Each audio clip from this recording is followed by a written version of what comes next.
Қайырлы күн баршаңызға, каналыма қош келдіңіздер. Мен бүгін сіздермен осындай әдемі, қою, дәмді алма повидласының жасалу жолымен бөлісетін боламын. Видеоны асықпай соңына дейін көріңіздер. Видео ұнап жатса, лайк басып, пікір қалдырыңыздар және каналыма жазылуды ұмытпаңыздар.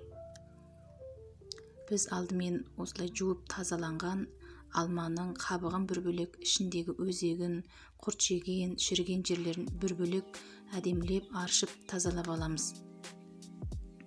Менде аршып тазаланған алма 3,5 килограмм шықты. Енді осы аршылған қабықты бір ыдысқа салып, үстіне 250-300 миллиграммдай су құйып, қалыпты отта 20 минуттай қайнатамыз.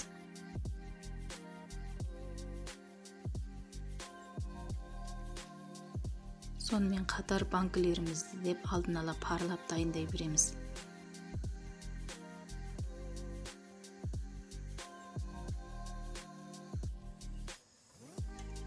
Қайнаған соң суын бір бөлек ыдысқа сүзіп құйып аламыз.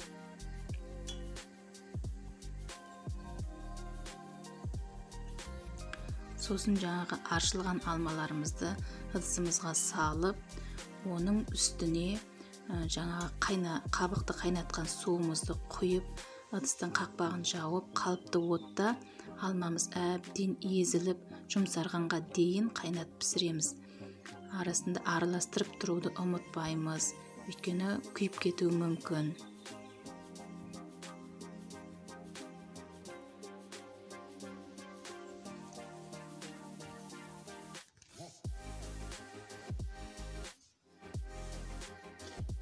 Осылай алмамыз әбден жұмсарып, езілгеннен кейін оны блендердің көмегімен жақсылап тұрып барынша ұсақ болғанға дейін үгітеміз.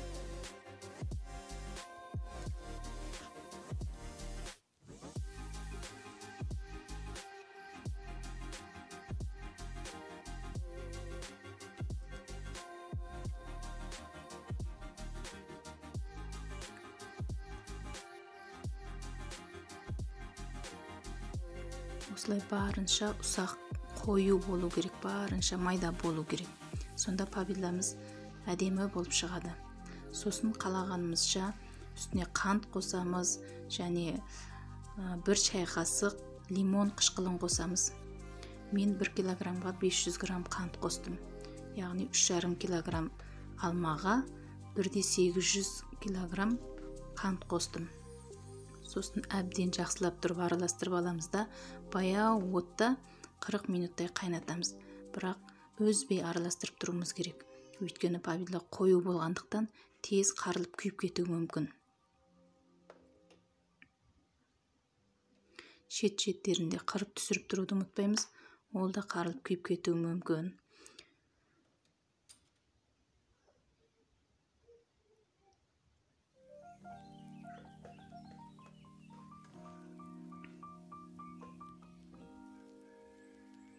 Мінекей повидламыз барынша қоюланып, түсі де қоңырланып, әдемі болып келе жатыр.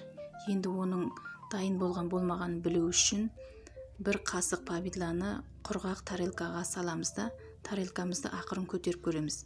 Егер повидламыз ешқайда ақпаса, ендеше дайын болғаны.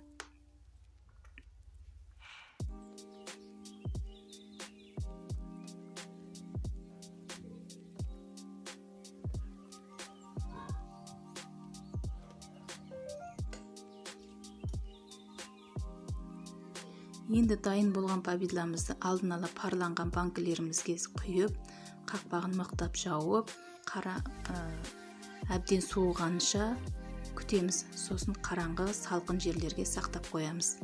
Астарыңыз дәмді болсын. Видео ұнаса, лайк басып, пікір қалдырыңыздар. Арнама жазылуды ұмытпаңыздар. Алда тағы да көптеген дәмді тағамдардың рецептермен бөлісетін боламын.